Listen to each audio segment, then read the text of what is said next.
Hello बच्चों, welcome to अरियंत। इस video में हम लोग बात करेंगे मशीन पुली सिस्टम के बारे में, जिसको हम लोग एक और नाम एटवुड मशीन से भी जानते हैं। अब मशीन पुली सिस्टम बहुत ही कमाल का सिस्टम है, जहां पर हम लोग दो से ज्यादा मासेस को आपस में कंबाइन करते हैं विद सिंगल और मल्टीपल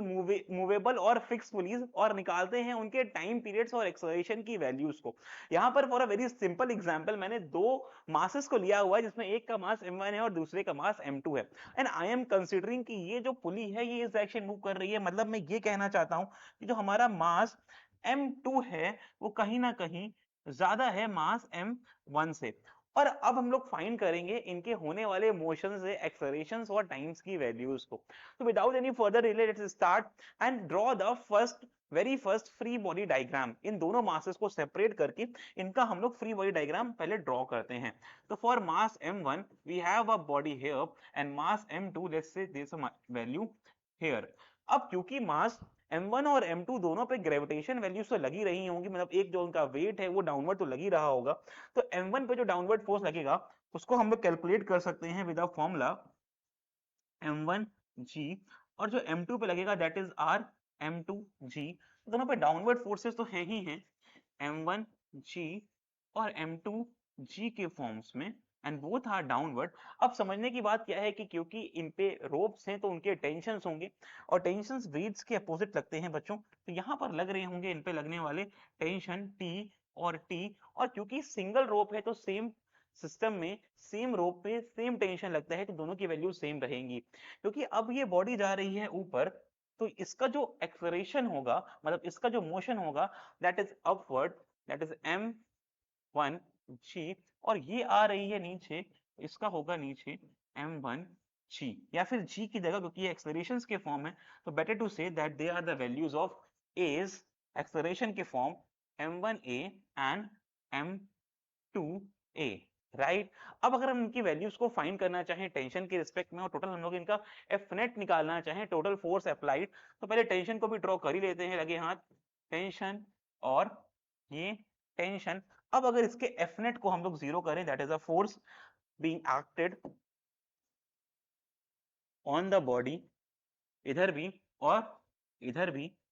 तो दोनों में हम लोग क्या देख पा रहे होंगे, इसका जो एफ नेट है that is what, F net जो यहाँ पर है बच्चों हमारा, दैट इज, क्योंकि यहाँ पर टेंशन ज्यादा है तो that is T minus m1g, और ये इक्वेट कर रहा है हमारे m1a को। और अगर यहाँ पे यही वैल्यू निकालना चाहें तो यहाँ पर हमारा जो T है दैट इज ऊपर, लेकिन T यहाँ पर कम है और m2g ज्यादा है, क्योंकि बॉडी नीचे आ रही है, this body is coming downward, m2g minus T is equals to m2a। अगर इन दो वैल्यूज को हम लोग अब सॉल्व करना चाहें by making equation 1 and equation 2, तो we can simply write one equation over other, और इनको हम लोग सब्स्टिट्यूट या एलिमिनेट के फॉर्म से सॉल्व कर सकते हैं टीज और एज निकालने के लिए। अब अगर हमें इसका टी निकालना है तो हम लोग इस वैल्यू को इसके नीचे लिख देते हैं, that is m2g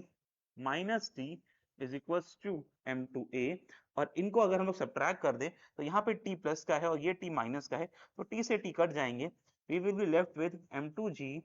minus m1g is equals to, अब क्योंकि ये वैल्यूज हमारी इनसे एडिशन में है तो m1, अगर मैं a कॉमन ले लूं m1 plus m2 into a, और अगर यहाँ पे हम लोग g कॉमन ले लेते हैं बच्चों, तो ये बन जाएगा m2 माइनस m1, और ये हो जाएगा m1 plus m2 into a। अगर मैं इसको डिवाइड कर दूं यहाँ पर, what all you can observe कि यहाँ से जो हमारी a की वैल्यू आ जाएगी, it is g m2 minus m1 whole upon m1 plus m2, and that's how we can result to the formula of acceleration in the term of both the masses m1 and m2। और आप देख रहे हैं जो हमारा m2 minus m1 है वो numerator में आएगा और m2 plus m1 डिनोमिनेटर में होगा। इस बात को आपको याद भी रखना है, क्योंकि काफी क्वेश्चन हम लोग डायरेक्टली इन रिलेशंस को लगाते हैं और अपने आंसर्स तक रीच करते हैं। so that's the value for the acceleration for Atwood system where there are two masses m1 and m2। मैंने यहाँ पे कंसीडर करा है क्योंकि पुली जो है वो क्लॉकवाइज मोशन कर रही है, ये आप देख पा रहे हो ऐसे जा रही है, तो हमने माना है कि m2 जो है हमारा m1 से ज्यादा है, और ये पुली को सिंपल बनाने के लिए हम लोग इसको फ्रिक्शनलेस और पुली के मास को भी मासलेस माना हुआ है, so as to get the simplest result which is mentioned in our syllabus ऐसे ही जम के पढ़ाई करते रहिए।